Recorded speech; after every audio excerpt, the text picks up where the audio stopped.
안녕하세요. 오늘 알버트 발표를 맡은 국민대학교 AI 빅데이터 인공경영학과 1학번 유홍열입니다. 알버트 제목을 보면 A Right but for Self-Supervised Learning of Language Representation이라고 쉽게 생각해서 벌트를 좀 가볍게 했다라고 생각하시면 될 것 같습니다. 오늘 발표는 인트로덕션, 릴레이트 워크, 알버트, 그다음에 실험, 결론, 그다음에 레퍼런스 순으로 발표를 진행하도록 하겠습니다. 먼저 이제 NLP 논문들의 이제 좀 시작이 다들 비슷하죠. 일단 기존 모델들의 한계를 이제 다들 얘기하기 시작합니다. 그래서 이때쯤 되면 라지 랭귀지 모델들이 많이 나오게 되는데, 기존의 이제 라지 랭귀지 모델들은 라지 네트워크를 프리트레이닝하고 더 작은 모델로 이제 디스틸하는 것이 일반적인 관행입니다. 그래서 크게 학습하고 이제 내가 원하는 부분에 이제 뭐 웨이트를 전해준다든지 이런 식으로 하는 게 관행인데 라지 네트워크를 트레인함에 있어서 이제 하드웨어적인 제약이 있었습니다. 그래서 크게 총 두 가지의 문제에 직면하게 되는데요. 하나는 메모리 리미테이션입니다. 그래서 큰 걸 하도록 이제 하드웨어가 받쳐줘야 되는데 이게 안 될 경우에는 이제 메모리가 부족하다는 문제가 발생하고요. 두 번째는 커뮤니케이션 오버헤드입니다. 그러니까 한마디로 트레이닝 시간이 정말 오래 걸린다라는 이 두 가지 문제가 있었습니다. 그래서 이 두 가지를 해결하기 위해서 알버트에서 이제 두 가지 파라미터 리덕션 기법을 제안하는데요. 하나는 팩토라이즈 임베딩 파라미터제이션입니다. 그래서 이거는 라지 보큐블러리 이제 임베딩 매트릭스를 두 개의 스몰 매트릭으로 분리를 하는 방법입니다. 두 번째는 크로스 레이어 파라미터 쉐어링이라고 층간의 파라미터를 공유해서 네트워크의 깊이에 따라서 파라미터가 커지는 것을 방지합니다. 한마디로 파라미터 수가 늘어나는 것을 방지한다고 생각하시면 될 것 같습니다. 거기다가 이제 기존에 꾸준히 얘기 나왔던 NSP가 이제 좀 효율적이지 못하다. 이런 것을 얘기하면서 SOP 로스라는 새로운 셀프 슈퍼바이저 로스를 새로 도입해 더 많은 성능 향상을 이루게 됩니다. 그래서 알버트는 버트 라지 모델에 대비해 18배 적은 파라미터들로 1.7배 빠른 학습 속도를 보입니다. 그리고 글루, 스쿼드 AD, 레이스 등에서 NLO 벤치마크에서 소타를 달성하게 됩니다. 그래서 앞에 말했던 이 파라미터 리덕션 두 가지 기법에 대한 선행 연구들이 있었는데요. 첫 번째는 스케일링 업 리프레젠테이션 러닝 폴 내추럴 랭귀지입니다. 이거는 이제 히든 사이즈나 히든 레이어, 어텐션 헤드가 사용하면 사용할수록, 그러니까 더 크게 사용할수록 더 나은 성능을 보여준다라는 이제 기존 연구입니다.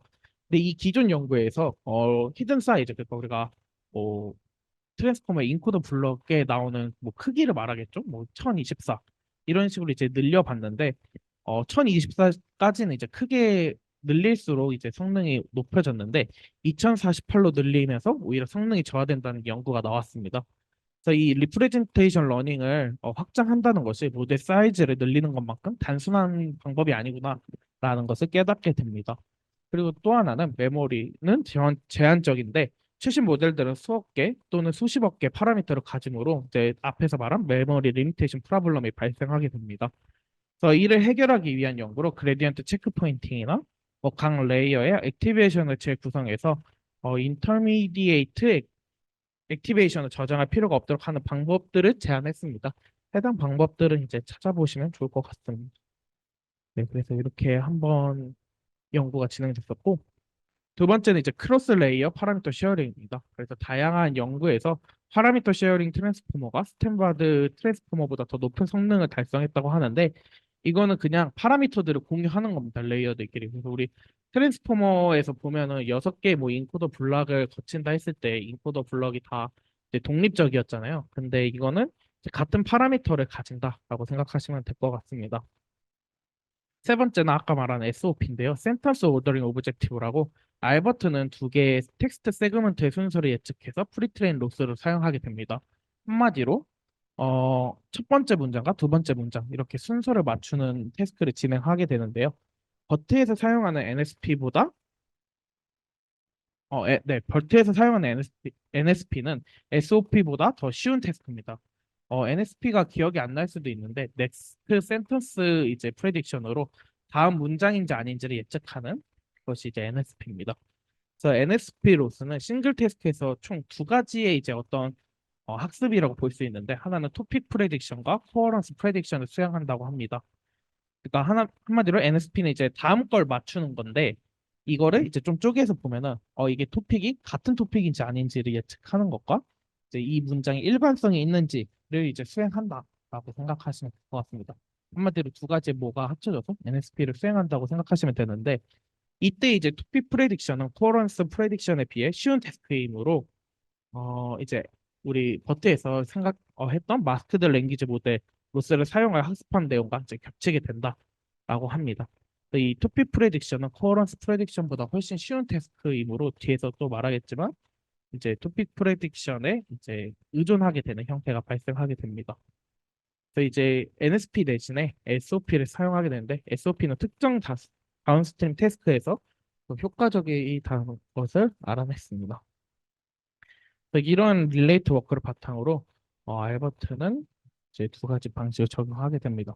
알버트의 모델의 기본 구조는 진짜 버트와 유사합니다. 그래서 트랜스포머의 인코더만 사용하고요. 갤로라는 활성화 함수를 사용하게 됩니다. 뭐 논문에서 표기법을 다시 정해주고 가는데 이거 사실 다 아는 거죠. E는 이제 보캐뷸러리 인베딩 크기고 L은 인코더 레이어 수, H는 레이어의 히든 노드 개수, 히든 리프레젠테이션 사이즈라고 생각하시면 될 것 같습니다. 그래서 이제 팩토라이즈드 인베딩 파라미터제이션을 먼저 적용하게 됩니다. 이거는 기존의 버트 기반 모델은 이제 보캐뷸러리 인베딩 크기와 히든 사이즈가 동일하다고 말하는데 우리 이제 트랜스포머의 가장 큰 특징이 트랜스포머 인코더에 넣는 크기와 아웃풋 크기가 똑같잖아요. 이거를 얘기하는 겁니다. 그래서 인베딩 크기와 히든 사이즈가 동일하다. 그러나 이것은 두 가지 관점에서 적절하지 않는 정책이라고 판단합니다. 즉 인베딩이랑 히든 리프레젠테이션의 크기가 같은 게 이제 두 가지 관점에서 올바르지 않다라고 하는데 이제 첫 번째로 모델링 관점입니다. 보캐뷸러리 인베딩은 토큰에 대한 인베딩을 하는 겁니다. 한마디로 어떤 단어에 대한 인베딩을 하는 건데 이거는 콘텍스트 인디펜던트한 리프레젠테이션을 저장한다고 합니다. 무슨 뜻이냐면 나는 오늘 밥을 먹었다는 나는과 오늘은 사실 독립적인 거잖아요. 그래서 이런 독립적인 리프레젠테이션을 저장한다고 하고요. 히든 레이어 인베딩을 보면은 토큰의 주변 관계까지 파악된 인베딩이라고 합니다. 한마디로 우리가 어떤 블럭을 거치게 되면은 인코더를 거치게 되면은 그거는 이제 인코더끼리의 관계를 보게 되잖아요. 그래서 콘텍스트 디펜던트한 리프레젠테이션을 저장한다고 합니다. 한마디로 연관성이 있는 걸 저장하는 거죠. 그래서 두 인베딩의 목적이 다르기 때문에 사이즈가 같아야만 할 필요는 없다. 그러니까 목적이 다르다. 그래서 인베딩 사이즈를 같아야 한다는 조건은 파라미터를 효율적으로 사용하지 못하도록 제약한다고 합니다. 다음에 현실적인 관점인데요. 최근에 NLP 경영은 보캐뷸러 사이즈 V를 키우고자 합니다. 한마디로 그 복- 단어의 크기를 키우자고 하는 거죠. 대부분의 버트 기반의 모델들은 V를 네, 저 300 아니고요. 3만을 채택합니다. 3만. 또 이제 인베딩과 히든 리프레젠테이션이 같은 상황에서 V를 이제 키우게 될 글씨가 왜 저렇게 돼 있을까요? 키우게 될 경우 인베딩 매트릭스의 사이즈가 이제 비약적으로 증가하게 됩니다. 그래서 인베딩 매트릭스는 V 곱하기 2의 쉐이프를 가지게 되는데요. 한마디로 3만 개에서 이제 768개의 어떤 인베딩 하게 되면 어 2304만의 이제 크기를 가지게 됩니다. 근데 이렇게 하게 될 경우 극소수를 제한 대부분의 보캐뷸러리는 거의 사용하지 않는다는 점에서 낭비가 심하다는 것을 알 수 있습니다. 그래서 알버트에서는 인베딩 파라미터를 팩토라이제이션해서 두 개 작은 행렬로 분리하게 됩니다. 한마디로 두 단계로 나누어서 진행된다는 건데요. 먼저 원합 벡터를 가지는 이 디멘전을 갖는 인베딩 스페이스에 이제 프로젝트를 하게 됩니다. 그러니까 한마디로 아까 3만 개 보캐블러리를 이제 어떤 E라는 인베딩에 이제 프로젝트 하게 됩니다. 이후 도출된 벡터, 그러니까 E를 다시 H 히든 리프레젠테이션 디멘전을 갖는 히든 스페이스에 이제 프로젝트 하게 됩니다. 그래서 쉽게 생각해서 3만 곱하기 128개를 다시 128 곱하기 768개로 인베딩 함으로써 저런 더 작은 파라미터를 가지게 됩니다.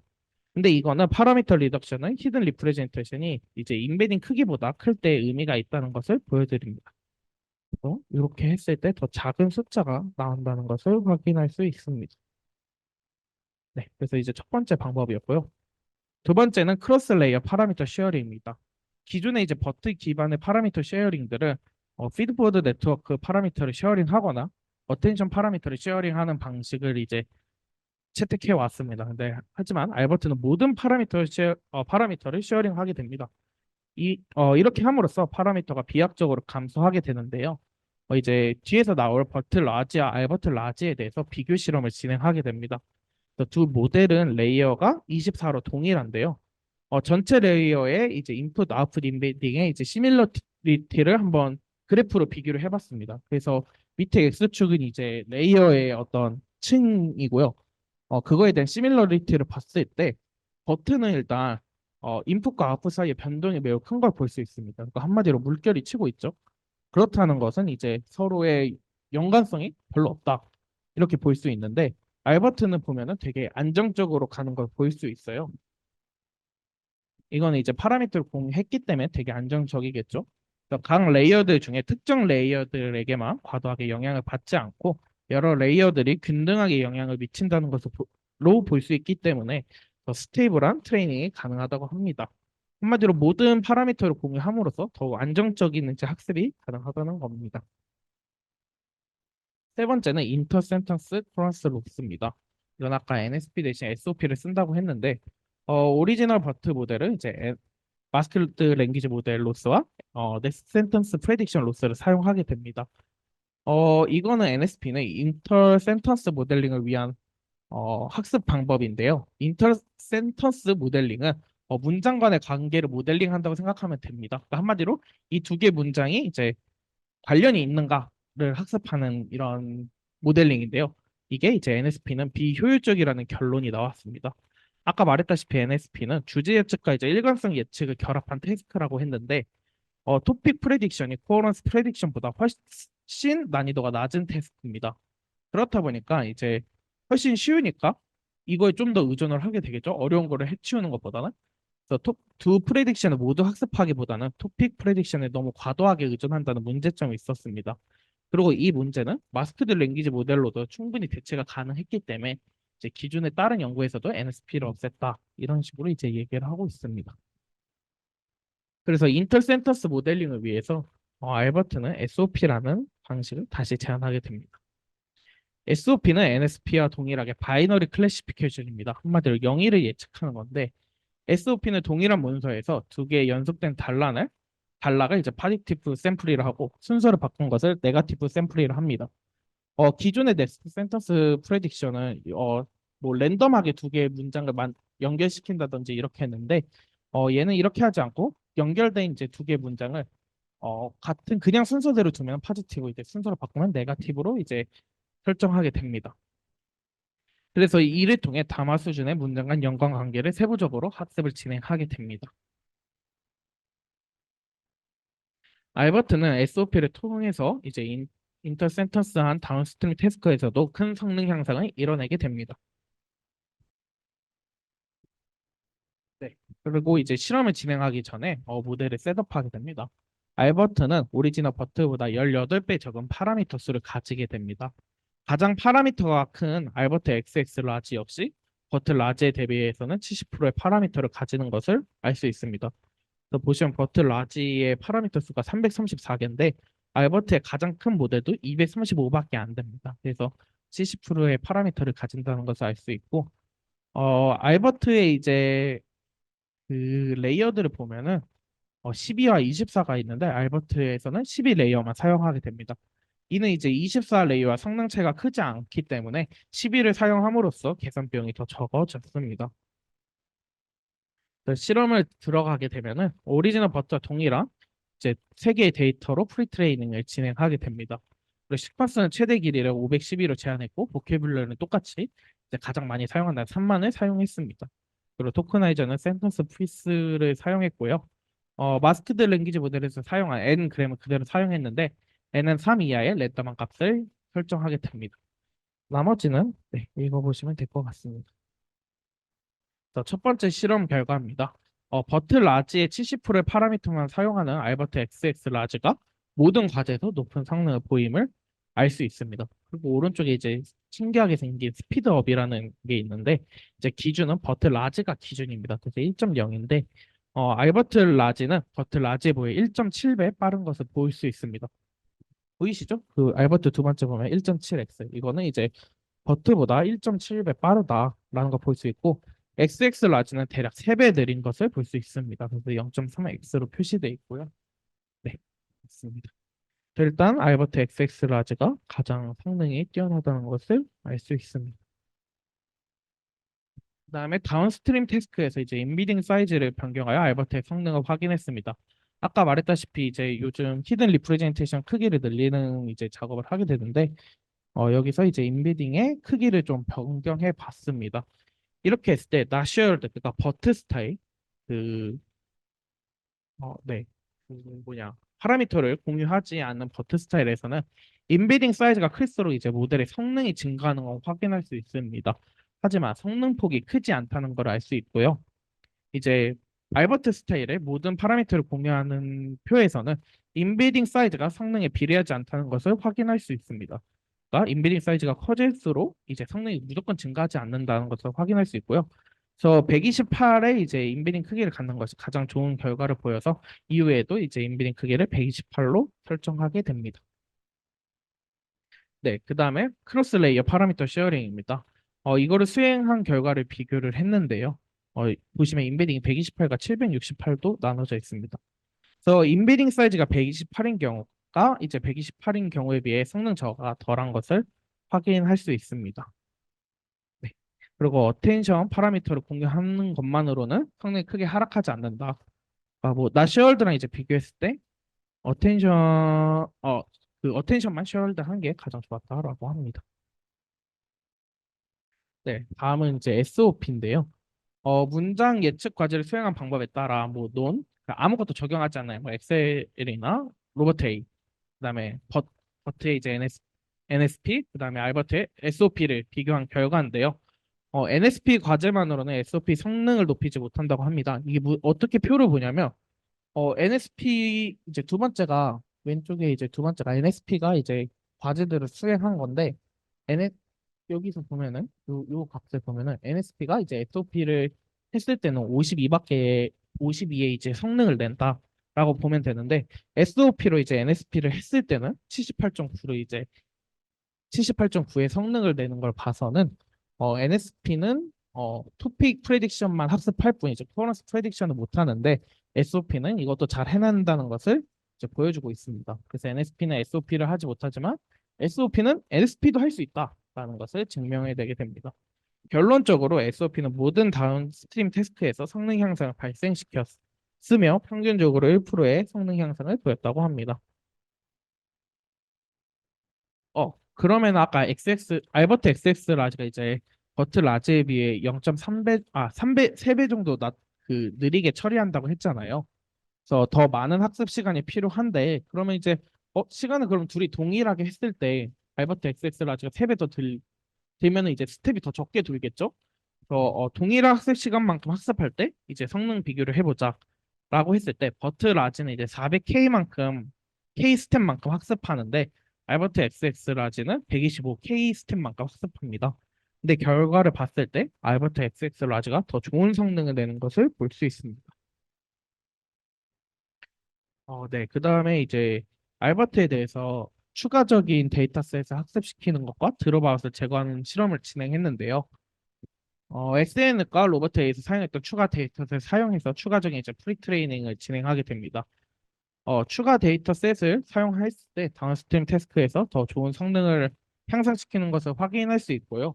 다운스트림 태스크에서 이제 스쿼드는 성능이 하락했는데 이는 위키피디아 베이스의 태스크이기 때문에 발생하는 현상이라고 합니다.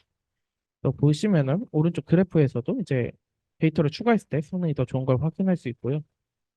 다음은 이제 드롭아웃을 제거하는 이제 실험입니다. 알버트 모델에 1밀리언 스텝 이상 학습한 경우에도 아래 그림과 같이 오버피팅이 이제 관측되지 않는 것을 볼 수 있어요. 그래서 이제 모델의 캐퍼시티를 늘리기 위해서 드롭아웃을 그냥 제거해 버립니다. 근데 제거했더니 오히려 다운스트림 태스크에서 과제 성능이 이제 향상됐다는 것을 확인할 수 있었습니다. 다만 이제 그 논문에서 트랜스포 모델에 일반적으로 적용되는 사례인지에 대해서는 추가적인 검토가 필요하다고 언급합니다.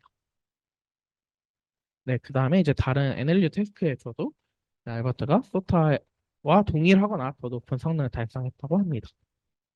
그래서 알버트가 기존의 모델에 대비해 훨씬 적은 파라미터로 더 좋은 성능을 달성했다. 근데 거대한 크기 때문에 트레이닝 타임과 인퍼런스 타임은 더 느리다는 좀 한계가 존재한다. 그래서 앞으로의 이제 과제는 스파스 어텐션 및 블록 어텐션과 같은 방법을 통해 알버트의 트레인 및 인퍼런스 속도를 높이겠다고 하면서 논문을 마치게 됩니다. 제가 참고한 레퍼런스고요. 오늘 발표는 여기까지 하도록 하겠습니다. 감사합니다.